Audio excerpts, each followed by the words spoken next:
¿Cuándo es normal o no normal el hablar? Porque me explico. Evidentemente, todos los niños balbucean cosas, pero hay, por ejemplo, un mito que ni siquiera sé si es verdad, porque no sé dónde puedo comprobarlo, de que Einstein no habló hasta cierta edad y que no dijo nada. No sé si eso es cierto o no, no hay ninguna. Yo por lo menos no tengo ninguna forma de comprobarlo, no he leído ningún libro donde hable de la infancia de Einstein. Pero ¿cuándo es normal cuando un niño ya no puede notar que quizás haya un retraso o un problema en el habla, ¿no? ¿Cuándo es normal? Evidentemente las primeras palabras va a ser papá, mamá, por lo menos en nuestro caso fue así, tata, en el caso de los abuelos, abu, hoy día dice abu, por ejemplo, a la abuela, dice guau guau a los perros, nosotros hemos tratado de decir que diga perro, pero sigue diciendo guau guau, no sé dónde lo aprendió, pero ok.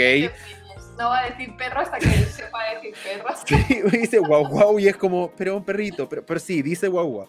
Entonces, claro, aprende ciertas palabras, ya dice ojo, oco, oco, pero ¿cuándo es normal o no que un niño, entendiendo que no tiene una pronunciación perfecta, eso es evidente, pero ¿cuándo es normal o no es normal de que el niño no esté pronunciando sus primeras palabras, ¿no? O la primera palabra, ¿cuándo es más o menos normal que diga su primera palabra y cuándo ya es como, creo que puede significar algo, ¿no? Normalmente se entiende que las primeras palabras, que suelen ser esas que tú dices, agua también, aparecen sí. Alrededor de, sí, algunos niños muy precozmente a los 10 meses, no es lo más habitual, y después hasta los 18 se da ese margen, ¿vale? Son 8 meses de margen, fíjate, ¿no?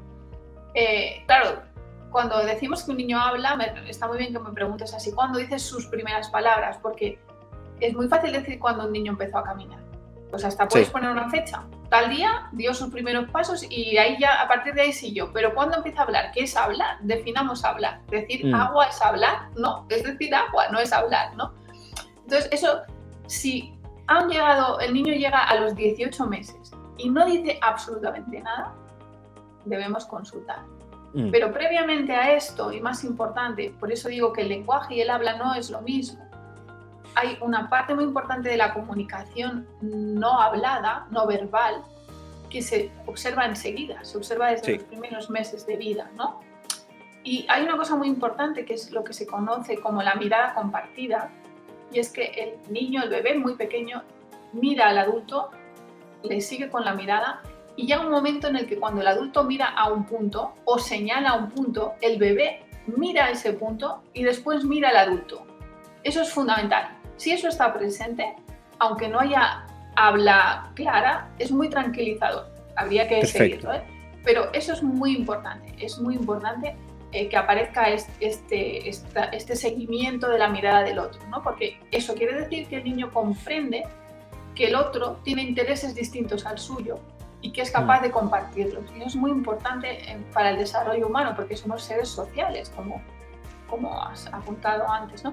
Entonces, a veces los primeros sonidos que emite un bebé pues son simplemente gorjeos, ¿no? Pues gaga, gugu, bla, bla, bla, no dice nada, ¿no? Pero hacia los 8 meses o así empieza a hacer una alternancia entre vocal y consonante. Ma, ma, ma, ta, ta, ta, pa, pa, pa. Y a veces esto se confunde con una palabra. Esto no son palabras. Cuando no acaba y dice mamá, sino que hace ma, ma, ma, ma, pa. Eso es un juego de sonidos que se llama silabeo y que simplemente es una etapa también normal del neurodesarrollo que surge hacia los 8 meses y no debemos confundirlo con el habla, porque eso desaparece. Nadie dice ta, ta, ta, ta, ¿no? Un adulto no, a menos que una metralleta o algo así, tú no vas a ir diciendo ta, ta, ta, a menos que sea un tatarabuelo, pero no vas a ir diciendo eso. Entonces, tú cortas la palabra. Y el momento en el que corta la palabra es que se da cuenta que esa palabra tiene un significado. Y entonces eso sí es una primera palabra. Lo otro no. Y a veces da lugar a dudas cuando hay un niño que tiene un problema de lenguaje y te dicen, no, es que sí que decía cosas, pero las dejó de decir. No, porque si lo que decía era ta, ta, ta, ta, pa, pa, pa, ma, ma, ma, eso no decía nada. Me gustaría, es como lo del gateo, ¿no? Son cosas que me gusta aclarar cuando se me da oportunidad, porque son muy confunden, ¿no? O sea, que diga mamá, mamá, mamá como parte de un juego no significa que se esté comunicando propiamente tal, es un juego propio de de la etapa. Es un juego que empieza a utilizar los sonidos y comprende que puede emitir sonidos, sí, sí. Oye, y en ese contexto hay otro tema, son varias cosas como las que uno tiene, ¿no? Por ejemplo, es cuando un niño, tengo entendido, según lo que estaba leyendo en estos hilos, ¿no? Que la etapa motora a los 3 años ya el niño ya puede caminar, correr, manipulación precisa y controlar el esfínter, ¿sí? Desde los 3 años. La pregunta es, controlar el esfínter no necesariamente, asumo, no necesariamente significa dejar en los pañales, por ejemplo. Se le dice pañales, ¿verdad? Sí. Ok. Entonces, ¿en qué punto? Porque controlar el esfínter no significa que es como control el esfínter, como listo, me decís, vamos al baño y te saco los pañales. Bueno, no, sí, yo sí entiendo que es dejar el pañal.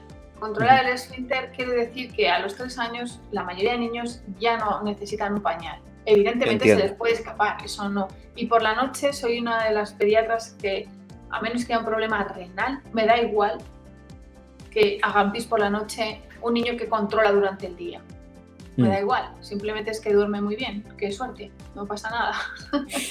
Vale, puede haber algún problema, pero es muy raro. Normalmente un niño que simplemente, si nunca se ha controlado pis por la noche y sigue sin hacerlo, aunque tenga 7 años, eso en sí, si solo hay eso no es un problema. Otra cosa es que haya más cosas, ¿no? Entonces, sí, controlar ese interés, pero controlar ese interés, fíjate, es un muy buen ejemplo. Es una habilidad motora, obviamente, porque el esfínter es un músculo que yo voluntariamente puedo contraer o no, ¿no? Los párpados también tienen un cierto modo un esfínter y yo puedo parpadear a voluntad, ¿no? Entonces, es un acto motor, pero requiere de muchísima cosa muy difícil. Primero, darte cuenta de que tienes una urgencia y ser capaz de decir, tengo una urgencia, pero en este momento no la voy a hacer porque no es adecuado. Y ser capaz de nombrar la urgencia, elaborar en tu mente la idea de cuál es la urgencia y actuar en consecuencia. Es decir, aunque no haya un lenguaje muy elaborado con 3 años, que un niño controle esfínteres, suele decir que el lenguaje está bien. Es más, los niños que tienen un problema de lenguaje, aunque solo sea un problema de lenguaje, no tienen por qué tener otros problemas, suele haber una dificultad en el control de esfínteres. Porque como no pueden elaborar esa idea que yo te digo, no pueden darse cuenta, esto que me pasa es que tengo que ir al baño. Tienen que elaborar todo eso, ¿no? Entonces, muchas veces encontramos que cuando no hay lenguaje, tampoco hay control de esfínteres. O sea, a los 3 años debería ser normal que un niño ya deje el pañal, ¿sí? Sí, si no lo deja, porque, a ver, hay niños que lo encuentran súper cómodo, claro, fíjate, ¿no? Pues estoy jugando, no quiero interrumpir el juego, pues tal. Es cuando sí. Claro, eso sucede. Porque voy a perder tiempo de mi vida útil yendo al baño si puedo estar acá mientras juego y hacer las cosas, ¿no? O sea, economía, eso es economía. Economía de tiempo. Entonces ahí es donde hay que intervenir el adulto, ¿no? Porque, sí, pero es que normalmente a los 3 años casi ningún niño lleva pañal, a menos que tenga algún tipo de problema. Los niños con un desarrollo dentro de lo normal, a los 3 años se ha podido retirar. A veces sucede que si es invierno y cumple justo los 2 años y medio en los meses de invierno, claro, a lo mejor dices, pues me voy a esperar un poquito porque ahora con el frío es más difícil, por comodidad del niño, ¿no? Bueno, eso a veces pasa y tampoco per se tampoco es un problema. Pero normalmente, como la mayoría de niños a los 3 años ya elaboran muy bien muchas cosas del lenguaje, normalmente casi todos pueden retirarse el pañal antes. Perfecto. Y me parece súper interesante dentro de lo que hablas, porque nosotros de hecho, a fin de mes estamos los 2 años. Y como sabes, en Santiago estamos en invierno. De hecho, yo estoy muerto de frío. Tú estás muerta de calor porque hace verano ya. Estoy con el aire acondicionado. Más encima, aire acondicionado. Yo quiero tener, de hecho, un calefactor acá, por favor, porque mi estudio es muy helado. Es muy helado. De hecho, mis manos, ya no sé si se notan tanto, pero las tengo moradas por el frío. Y como me dan ganas de usar guantes. Pero evidentemente, la mitad de su edad le va a dar verano. Así que es perfecto para que pueda dejarlos bien. Me deja tranquilizado, ¿no? Sí.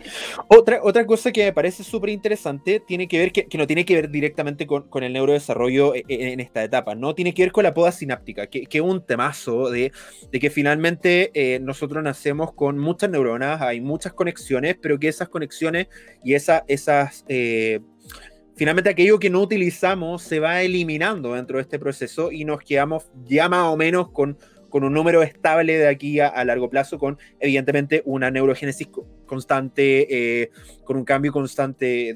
Hay una discusión todavía si hay una neurogénesis o no, pero de alguna otra forma tenemos un número no tan variable de aquí en adelante, porque la poda sináptica significa que es casi, estamos podando el 50-40% de nuestras sinapsis, o sea, de nuestras neuronas. ¿Cómo ocurre eso? ¿Cómo prioriza el cerebro? ¿Tiene que ver con los usos? ¿Tiene que ver con el contexto? ¿Tiene que ver con ¿Cómo ocurre eso? Podas sinápticas hay varias a lo largo del neurodesarrollo. Hacia los 18 meses de edad se produce una poda importante que no, por ejemplo, en el libro no lo he mencionado porque me parece que es un poco un tema un poquito más elevado que simplemente hablar de neurodesarrollo, ¿no? Pero esa poda es reorganizativa. No tenemos muy claro por qué sucede esa poda, pero lo que estaba sucediendo en estos primeros meses de vida es que esa anatomía que se había construido en el cerebro, en el útero, quiero decir, cuando sale afuera y se confronta con el exterior, pues debe de eliminar cosas, ¿no? Por ejemplo, decía antes que cuando nacemos tenemos toda la capacidad del mundo de pronunciar cualquier sonido, ¿no? De cualquier idioma. Hemos visto que llegado a una cierta edad, Miguel Ángel le cuesta decir Rubira y Virgili. Perdona, sí. Entendía bien lo que quiero decir, ¿no? Pero seguramente a mí me dices que pronuncie la V, que tú la pronuncias muy bien y ni siquiera te das cuenta. Los españoles, si no eres de Mallorca, no dices V, dices B. ¿No? Por ejemplo, yo digo vida, no digo vida. En cambio, ustedes sí dicen vida. Sí, y ustedes tienen un tema con la Z, pero que es curioso, ¿no? Que pronuncian la Z de una forma. Claro, nosotros decimos zapato. Zapato, zapato, zapato. No es zapato, como que tienen Y tiene un sonido distinto. Y realmente, al ser el mismo idioma, y tampoco es un sonido extraño e impronunciable, pues lo podemos utilizar, tanto uno como otro, ¿no? Pero no va a ser forzado, no es una cosa natural. Pero claro, si ya nos vamos a otros idiomas, ¿no? Como la R francesa, la J francesa, la H aspirada en inglés, todo eso, o ya no hablemos de las 20 y pico vocales que tienen los chinos, sonidos vocálicos, es decir, imagínate, nosotros así escritos tenemos 5, pero luego se ve que hay más. Yo eso no soy especialista en fonética, pero se ve que cuando hablas haces muchos más, ¿no? A mí me parece curioso, los aymaras tienen una pronunciación, no la puedo hacer.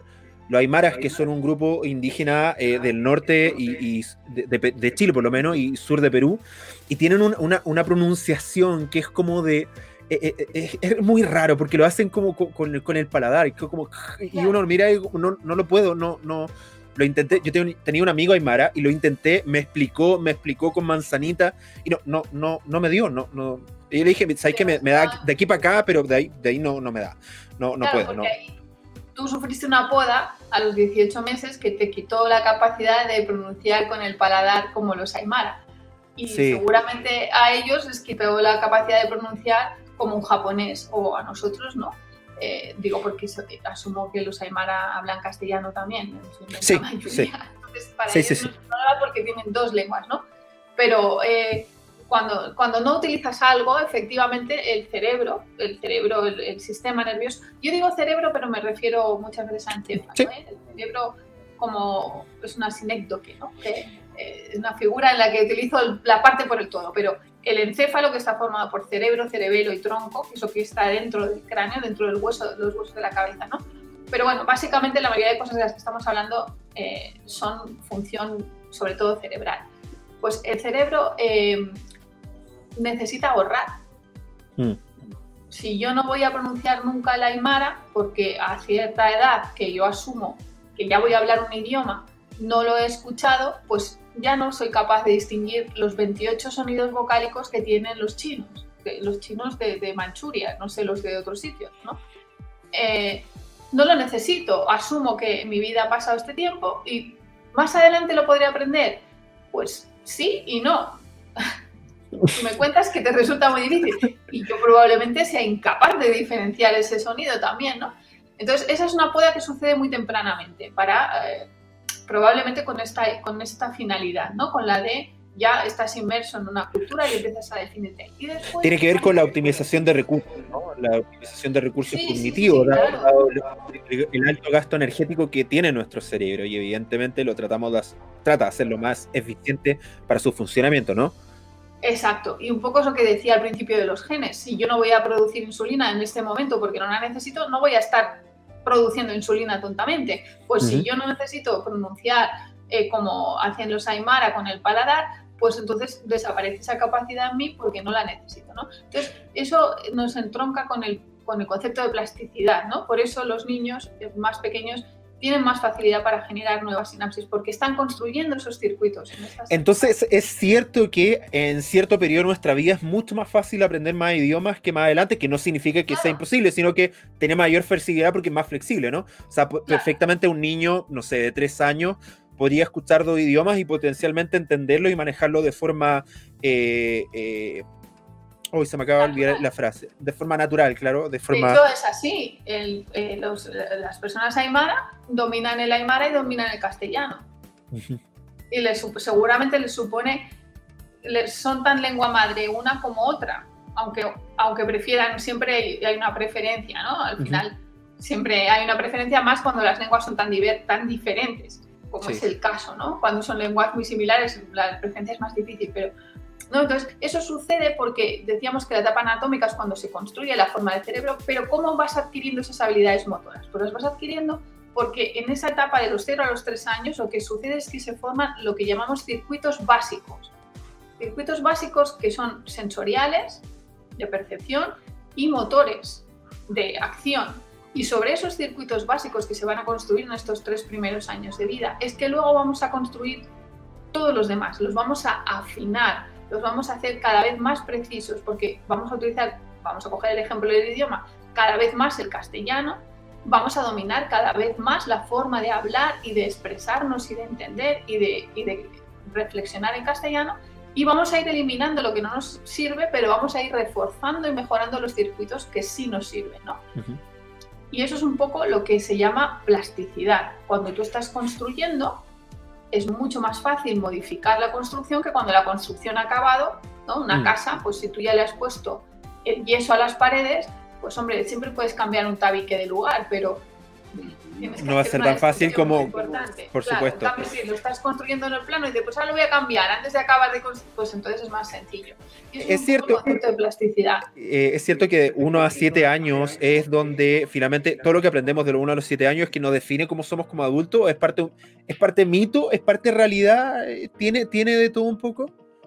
Bueno, lo que sucede es esto que digo, ¿no? Son los años en los que se construyen estos circuitos que, como son los que más tiempo has utilizado y sobre los que vas a construir otros más complejos, ¿no?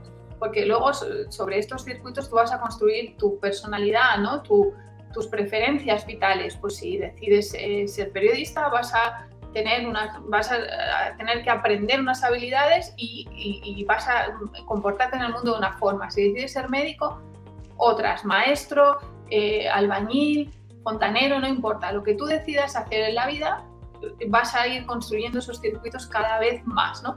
Pero ¿qué pasa? Que de los 0 a los 7 años es cuando estás construyéndolos. Entonces, no es que luego ya no puedas cambiar, eso no es cierto, porque seguramente el Miguel Ángel de hoy en día no tiene nada que ver con el de los 7 años. Habrá cosas habrá cosas que serán muy tuyas, pues lo que sé, el carácter que tú tengas, ¿no? Por ejemplo, pues yo soy una persona muy vehemente y desde muy niña se notaba que yo era vehemente. Y eso, pues no lo puedo dominar muy bien, lo intento, pero a veces la vehemencia se me parece que me he enfadado. Digo, no estoy enfadada, es que soy un poco así apasionada.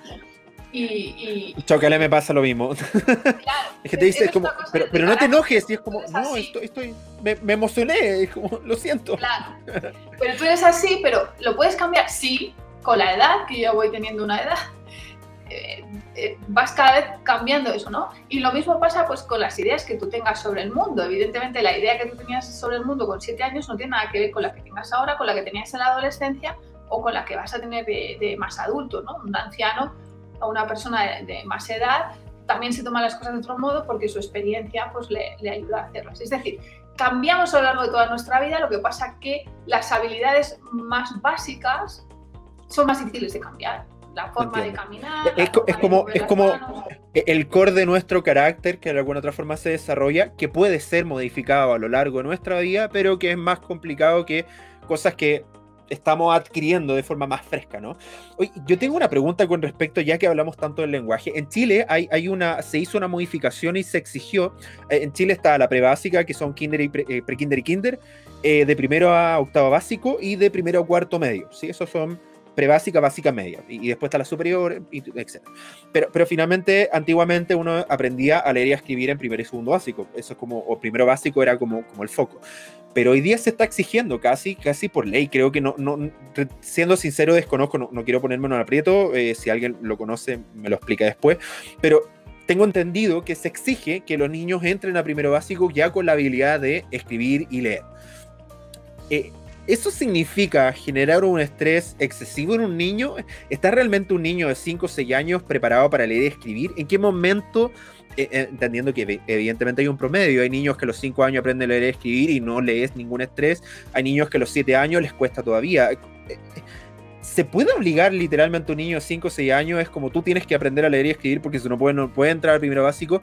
Y hoy día yo sí sé de casos de niños que repiten la prebásica. Yo no mira como, ¿por qué repetiste básica? Y es simplemente porque no aprendió a leer y escribir, ¿no? Es un tema un poco controvertido. No sí. Hay una edad a la que tengas que saber leer y escribir, entre otras cosas porque eso es un aprendizaje totalmente cultural. No es esencial para tu supervivencia natural, biológica, sí lo es para tu supervivencia en una gran ciudad, ¿no? Pero no es esencial para la supervivencia biológica de la persona leer y escribir. De hecho, es un constructo cultural que surgió en Babilonia, o no me acuerdo ahora bien dónde, ¿no? Hace miles de años, ¿no? Más de 6.000 años, creo recordar, si mi historia está fresca.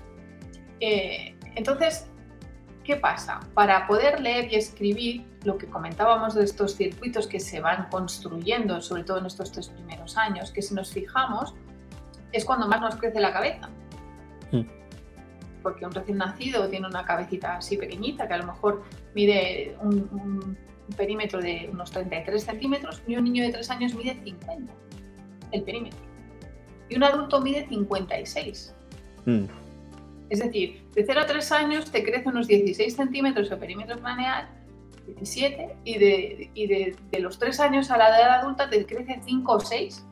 ¿Por qué? Porque en esos 3 primeros años estás construyendo estos circuitos que te digo, en función del entorno en el que estás, se va a favorecer que sean de un tipo u otro. Siempre van a ser los mismos circuitos, van a ser circuitos motores, van a ser circuitos de habilidad manual, porque, pues yo qué sé, los cubiertos, ¿no? Cómo coges los cubiertos, cómo comes en un cuenco, si tu cultura es comer en un cuenco con la mano, o coger palillos, eso son cosas que tu habilidad manual se va a desarrollar en esos años, que es cuando se generan estos circuitos. Y sobre estos circuitos es que se van a construir los siguientes. Y el siguiente es la destreza manual para escribir. Necesito tener unos buenos circuitos motores de destreza manual, ¿no? La pinza, ser capaz de hacer cosas finas, ¿no? Porque escribir es un proceso muy complejo. Sí. A nivel motor es una cuestión muy compleja. Pero es que también hay que coordinar todo lo visual, porque para leer yo necesito ser capaz de diferenciar formas y atribuirles un sonido. Es decir, esos circuitos que se han construido entre los 0 y los 3 años tienen que estar integrados entre sí. De manera que cuando yo veo una letra A minúscula o una A mayúscula, sé que suena igual, pero fíjate que no se parecen en nada.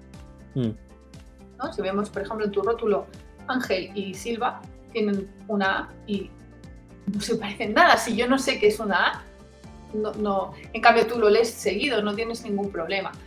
Entonces, yo creo que no es buena idea forzar por ley.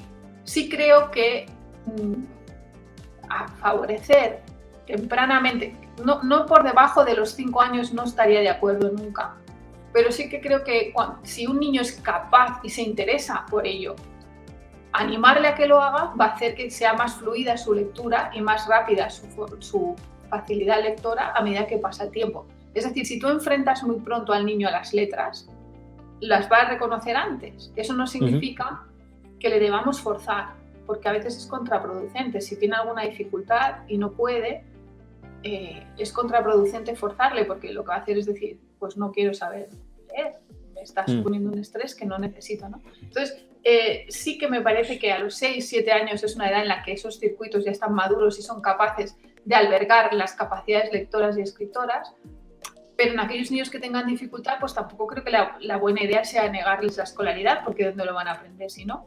Precisamente es en la escuela donde deberían aprenderlo, ¿no? Es un tema más político que médico. La parte pero por lo menos que pueda explicar yo después también dependerá de muchos factores, recursos que se puedan disponer o organización de la infancia según su gobierno decida. Eso, claro, eso no. Y la lateralidad que tiene que ver con los usos finalmente, ¿cuándo se comienza a definir? Porque los niños como que, a mí me ha pasado, insisto, no puedo dar más ejemplos porque no he visto crecer ningún niño cerca más que la mía, y la mía suena como pero sí, pero a veces come con la derecha, a veces come con la izquierda, no veo que hay una complejidad, a veces pinta con una, a veces pinta con la otra, evidentemente sí se ve de alguna otra forma que hay una tendencia, pero ¿cuándo se define? Y otra pregunta que me nace sobre eso, las personas sabemos que el lado izquierdo de nuestro cerebro controla nuestro lado derecho, el lado derecho y el izquierdo, etc. ¿La gente zurda lo tiene al revés? Son dos muy buenas preguntas.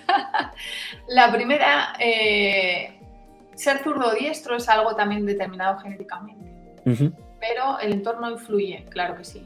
Yo soy zurda, entonces fíjate que normalmente las personas zurdas lo llevamos como a gala, ¿no? Nos gusta, soy zurdo, hola, es como algo guay. Como hola, te saludo con la izquierda. Súper bonito, ¿no? Ser zurdo. Una tontería enorme, cuando en la mayoría de culturas y en nuestra propia años atrás estaba completamente mal visto ser zurdo, algo que no se veía bien, ¿no? Entonces hay una tendencia natural a ser zurdo o ser diestro y el entorno lo va a modular una vez más. Por ejemplo, hay un estudio que dice, los estudios siempre son pruebas, pero nunca son concluyentes de nada, ¿no? Hay un estudio que observa en ecografías intraútero que aquellos bebés que después eran diestros, el 90% succionan el dedo pulgar derecho, mientras que los que son zurdos no. Solo el 70% prefiere el succionar el pulgar izquierdo. Es decir, hay una tendencia realmente biológica a esto, ¿no? Que luego está modulada por el entorno. Entonces, la otra cuestión es que la mayoría de personas no son totalmente diestras ni totalmente zurdas. Los diestros generalmente son más diestros que zurdos son los zurdos, pero los diestros hacen muchas cosas con la izquierda y no son ni conscientes, porque para eso tenemos dos manos, porque hay muchas tareas que debemos hacer con las dos manos y hay algunas que a lo mejor no te das cuenta y que prefieres hacerlas con la izquierda, cosas de fuerza quizá o cosas de una cierta habilidad concreta, no lo sé, ¿no? Entonces, esa construcción sucede más o menos durante los 5 primeros años de vida, que son también los años en los que vas a perfeccionar tus sentidos, los órganos sensoriales. Son los años en los que va madurando la visión, la audición, el tacto, todo eso va madurando en esos 5 primeros años. Y también la lateralidad. Más o menos hacia los 5 años ya podemos definir si un niño tiene una preferencia manual izquierda o derecha. Y normalmente lo definimos en base a la lectoescritura y a la comida, que tú lo has dicho muy bien. Coge la cuchara con la izquierda, es zurdo. Escribe con la izquierda, es zurdo. Pero es que fíjate que hay personas que viven, por ejemplo, en el deporte, hay personas que son diestras y que en cambio comen con la izquierda. Entonces, ¿qué son? ¿No? Futbolistas que son diestros y son laterales. Ambidiestro. No tengo ni idea de fútbol, quizás estoy cometiendo sacrilegio, pero van corriendo por la banda derecha, chutan súper bien con la derecha, porque son unos genios de chutar con la derecha, pero sin embargo comen con la izquierda. Entonces, ¿ese señor qué es? O Rafa Nadal. Rafa Nadal es un tenista zurdo, pero solamente juega el tenis con la izquierda. No hace nada más con la izquierda. Si tú lo ves firmar autógrafos, firma con la derecha.